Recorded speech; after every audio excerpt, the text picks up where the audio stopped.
Welcome to CSMS News where facts come first. I'm Katie Copley here with Hannah Briggs. Tonight we have a special interview with Maddie Baker, whose uncle had Huntington's disease. Hannah, what is Huntington's disease? Huntington's disease is a genetic disorder caused by the breakdown of nerve cells in the brain. Huntington's disease was first discovered by George Huntington in 1872 when he wrote a paper on it called On Chorea. Thanks, Hannah. Now let's go to Amelia Bose, who's interviewing Maddie Baker. Hi, I'm Emily Bose, and today I'm here with Maddie Baker. Now, Maddie, I understand that your uncle had this disease. That's right. Can you tell us a little bit more about that? His name was Abe, and he was living with my family at the time. He was 35 when he was diagnosed with Huntington's disease and passed away at 50. I was with him most of the time. I'm so sorry. Can you tell us a little bit about the symptoms he's displayed before you took him to the hospital? I can understand if you don't want to talk about it. No, it's fine. We first noticed when he started walking strangely, almost as if he was having trouble balancing. Little did we know that was one of the many symptoms of Huntington's disease. He started having trouble speaking and having muscle spasms or chorea. That's when we took him in. Can you tell me if your family had any other history with this disease? My grandfather, Abe's dad, had Huntington's disease and passed away a while back. I'm so sorry. Let's go back to Hannah and Katie, and they'll tell us more about the symptoms and genetics from this terrible disease. Thanks, Amelia. Huntington's disease has many symptoms, chorea being one of them, but it's not just physical impairments that come along with this disease. People with Huntington's disease often have a hard time learning new information, have a difficult time speaking, and are often slow in processing thoughts. Obsessive-compulsive disorder, where someone repeats the same behavior, is common, as well as depression and bipolar disorder. Though this disease is very rare, only about 30,000 people in the U.S. have it, if your parent has it, then you have a 50% chance of getting the disease too. Only about 1 to 3% of people with Huntington's disease don't have a family history of it. Huntington's disease is caused by an inherited defect in a gene, and if you have this one gene, you can inherit the disease. Now let's go over to Amelia and Maddie to tell us a little bit more about what happens to somebody who has Huntington's disease as it progresses. So, Maddie, can you tell me the stages that your uncle progressed through? What do you mean by that?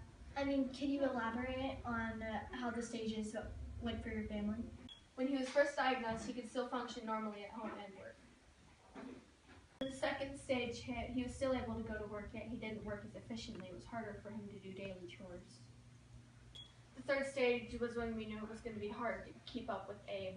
He could no longer sustain a job, he couldn't do household chores, and it was hard for him to keep money. In the fourth stage, he was still able to stay home, but he needed support in all of his daily activities. It got so hard to keep up with him that we had to hire carers to help him. In the last stage, it almost seemed impossible to keep up with Abe, and we had to move him to a hospital. If you don't mind me asking, how did he die? He died of pneumonia. He didn't die from the disease?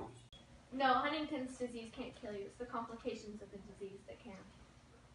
Let's go check on Hannah and Katie and see what they have to say about the complications of this disease. Although Huntington's disease isn't fatal, because of its complications, life expectancy is shortened. The main causes of death because of Huntington's disease are pneumonia and heart disease, but suicide is common, though mainly in the earlier stages because of depression. Our treatments for Huntington's disease have improved greatly from the first time that we discovered it. Well, what were the treatments for Huntington's disease? I wouldn't exactly call them treatments, but people with Huntington's disease were thought to be possessed by demons, and at least one was executed as a witch. Wow. Well, what about today? How's it treated now? Well, Huntington's disease can't be cured, but there's medicine to help with it. Like what? Well, there is tetrabenazine to help suppress chorea, and there is also antidepressants and antipsychotics to help manage violent outbursts. Well, is there anything to help with their speech? There is speech therapy for people with Huntington's disease, physical therapy, and psychotherapy to manage behavior problems. As you can see from this chart, very few people have Huntington's disease. The majority of the people who do have Huntington's disease are located in the United Kingdom. This is a Punnett score for somebody who has Huntington's disease. The capital H represents that the Huntington gene is dominant and that the offspring have a 50-50 chance of getting the disease. This is a family tree for somebody who has Huntington's disease. It shows how the disease is passed on through the generations. Well, it looks like that's all the time we have today. See you next time on CSMS News, where facts come first. And always remember to Stay golden, Camerado. Stay golden. All the time we have. Oh my God! It's not even your line. Why are you I laughing? think I had my eyes closed. Are you serious? The celebration cookies. What was it? Stay golden, Camerado. No, and always remember. And always remember. And always remember. Again. Just Okay.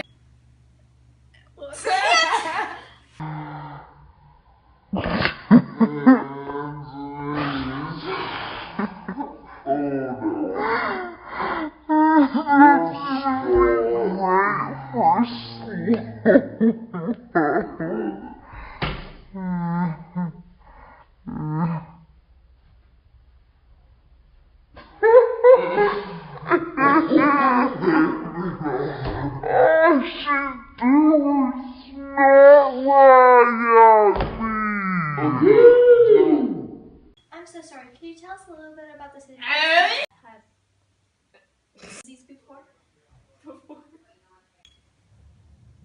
Wait, I forgot Huntington's disease. What is that? Oh yeah. Wait, was that it? Was that it? Of a baker. She. Dang it. Katie, I'm filming this. That's good.